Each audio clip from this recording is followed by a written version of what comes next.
Hello, this is Rohit Kapoor. I'm the CEO for OYO for India and South Asia. And hello, this is Mridhu Bhandari, Editor Special Projects at Network 18, and welcome to our special podcast and webcast series where we are talking to various newsmakers about life and business in the times of dealing with a global pandemic. And today I'm going to be talking to Rohit about the hospitality sector, one of the worst hit sectors as we deal with the economic fallout of the whole COVID-19 outbreak across the world. Rohit, thank you very much for taking out time and being with us here today. First up, how bad is the road ahead looking for the hospitality sector? It's not been an easy couple of months. What are you projecting for the months to come? I think globally we're seeing fairly pessimistic projections come for the hospitality sector. So, for example, the reports that we are seeing for other countries through other research houses, as well as for India, it all depends on how the next 2 3 weeks or 4 weeks pan out in the Indian context. What gets opened up at what pace, what time, and rightly so. I think right now the priority that the government has is to make sure that the outbreak is contained as much as possible. Beyond that, we'll have greater visibility into what exactly is going to happen in the hospitality sector. Uh, I I I'm pessimistic in the short run, but I am optimistic in the medium to long term about the sector. But the short term pain is too much, and especially for the smaller players, right? And that's something that the government as well needs to watch out for. Right. And at OYO, how badly have things been hit?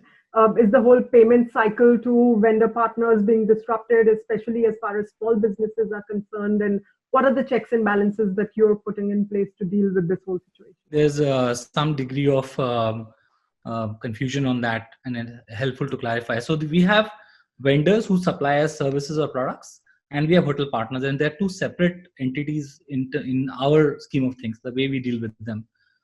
The vendor payment cycles, we are prioritizing the smaller vendors, right?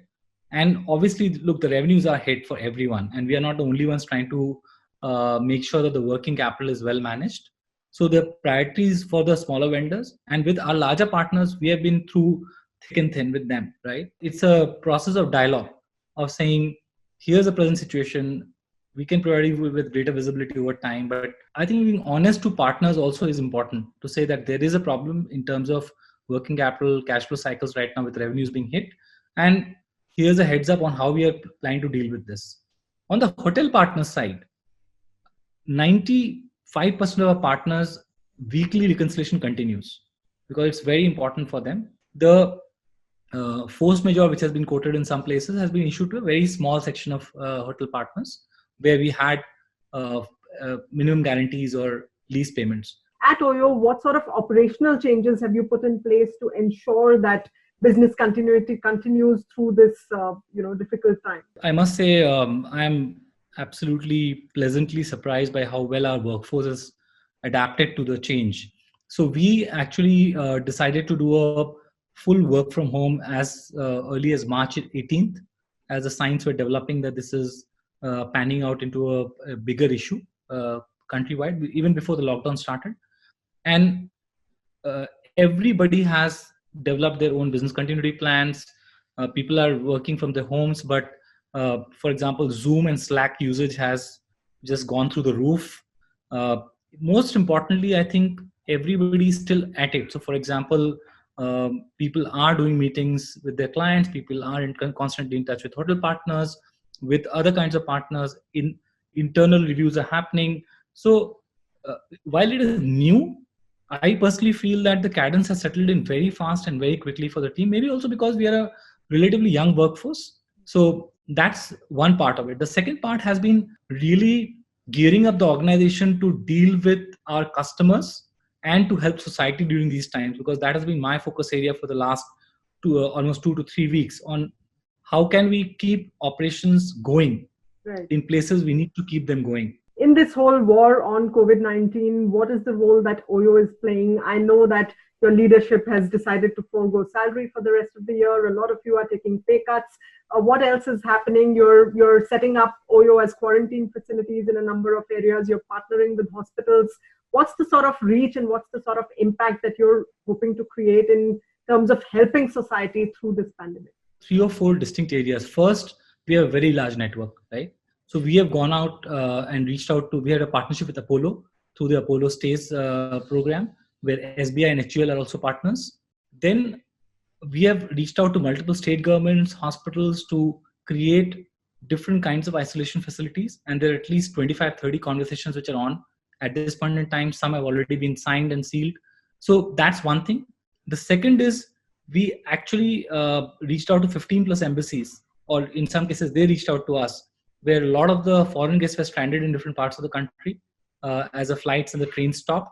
So making sure that they find a place to stay. So that's the second bit. Third is we have set up a war room where anybody who's reaching out saying we need X kind of help. So for example, a factory needs to run, right? And they want their workers to stay close to the factory. We are figuring out those solutions for them. A lot of cases, you would have read reports of students being asked to leave PGs, right? And we stepped in and said that wherever that is happening, we will make sure that our OYO Life business takes them in and provides accommodation. Beyond this, we are pledged 25 million rupees to the PM Care Fund and also set up an internal COVID fund. The industry bodies like CII are asking for various relief measures from the government as far as the hospitality sector is concerned. So what's your wish list like? What would you like once the whole, the pandemic is contained to a certain extent and healthcare is not the top priority and business takes over? What sort of relief measures would you expect? What's on the sector's wish list? I think there are few things which are must and immediately needed. One is moratorium on working capital principal, interest payments on loans and overdrafts for business continuity. Second is, if possible, deferment of GST and advanced tax payments at the central government level and removal of fees for any upcoming licenses, permits, etc. Heat, light, power is a big cost here. So any relief on heat, light, power is important. Short-term interest-free or low-interest bearing loans for rebuilding the business for the small players, and immediate transmission of this to the industry, because one thing is announcing this, second thing is making sure that they actually reach the most affected people so that businesses can come up and run, right? The worst thing will be that hotels or small hotels are not able to come back on their feet, because that means loss of revenue, loss of reach, loss of employment, everything. Right. And finally, what has staying at home for this extended period of time taught you about yourself, about running business from home?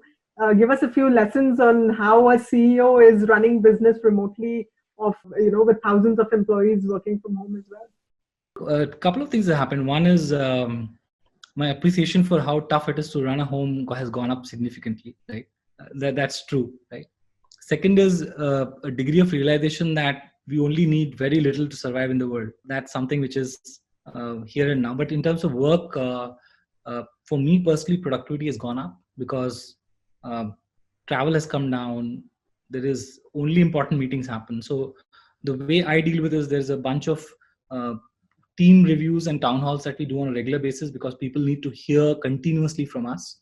So almost every second day I have one large function I'm in touch with on Zoom, right? Secondly, lots of one-on-one conversation with my leaders. And earlier there was scheduling required. Today I wake up, I start calling.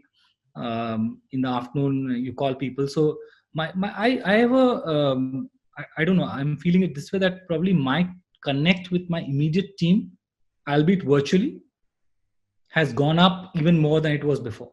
Absolutely. Thank you so much, Rohit, for joining us today and sharing those valuable insights with us. And here's hoping that all of us come out safe and healthy on the other side of this pandemic, including the economy. And that's a wrap on this special conversation on money control. I'll be back next time with another newsmaker talking about life and business in the times of battling COVID-19. Thank you so much for joining us today. Goodbye.